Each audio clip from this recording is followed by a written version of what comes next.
Hi friends, welcome to my 7-day YouTube challenge.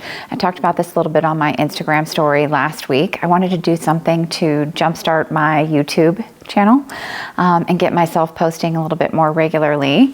All the fun things, food, recipes, cooking, baking, decorating, all the great things that we love. This challenge was actually prompted by a friend of mine who asked me how you get comfortable recording yourself for Instagram stories or YouTube. And I started thinking about it, and there's really no good way other than just doing it. And that's what I told her. You just do it.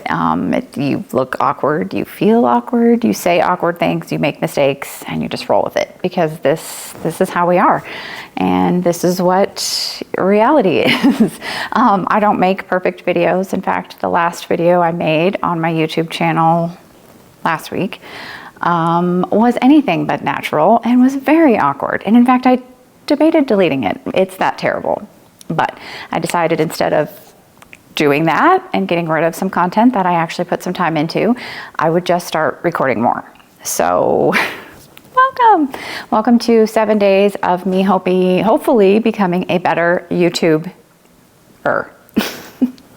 Over the next 7 days, I'm going to cover some things about blogging, some things about cooking and baking and recipes, things about Christmas decor, Christmas trees, all kinds of stuff that's right in line with what I do over on my blog, but also some more behind the scenes, more personal, more me and you type material. So don't forget to subscribe, because I don't want you to miss anything. And I'll see you tomorrow.